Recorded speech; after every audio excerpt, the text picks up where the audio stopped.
Hi parents, I just wanted to give you some information about self-harm and cutting because I hear more and more about this every single day. The percentage of teens who are trying this out is really high. It used to be a sign of extreme distress, of kids who were perhaps on the borderline of suicidal, but nowadays it has become a coping mechanism for many of our teens. Our teens are extremely stressed out these days. They're very anxious. Many of them are depressed, and they are looking for ways to cope. And if we as adults aren't educating them about how to cope with these things, they will look for their own ways. And unfortunately, we have educated our teens about self-harm and cutting. And I say unfortunately because many times our teens hear, this is what it is, this is why you shouldn't do it, but they kind of drop that second half and they just hear, oh, this is what some teens are doing. So the percentages of kids who are at least trying out cutting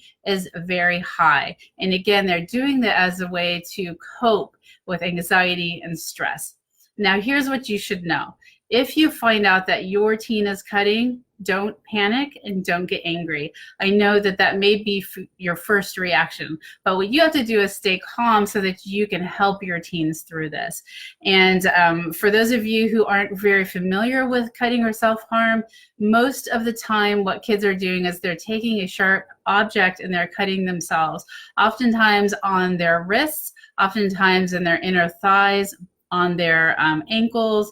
And for us here in the Pacific Northwest, where there is winter, and actually pretty cool temperatures throughout most of the year, our kids can hide it really well. So if you're noticing that they are keeping rubber bands and lots of scrunchies on their arm, you might want to take a peek under those. If you're noticing that they are wearing shirts that are extremely long and covering even over their hands, you might kind of try to take a peek and see what's going on there. The other thing you can do is actually just talk to them and ask them, have you heard of self-harm? Have you heard of cutting? And ask them, have you ever thought of doing this as a way to cope? And then they may be honest and say, yes, I've tried it. They may say, no, I've never done it, but open up that conversation so you can really talk with them about it.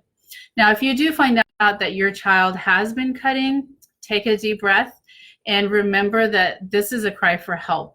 Many, many kids who are cutting want to be caught. They want somebody to see, because then they can say, yes, I'm suffering and I need help.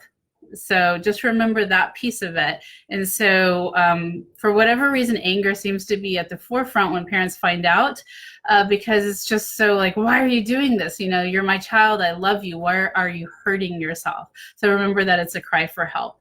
If you are finding yourself in this situation, if you realize that your child is cutting, I'm going to put a resource to a book below in the comments, because there's a book that I found that's really, really good. It's not a 300-page book that you have to read from start to finish. You really can look through there and pick out the pieces that you need.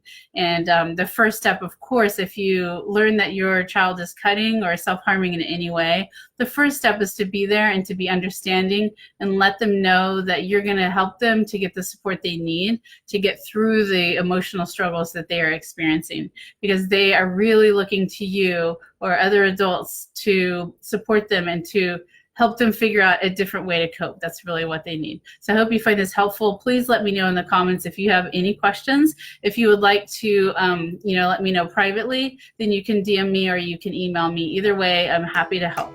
Thank you and have a great weekend.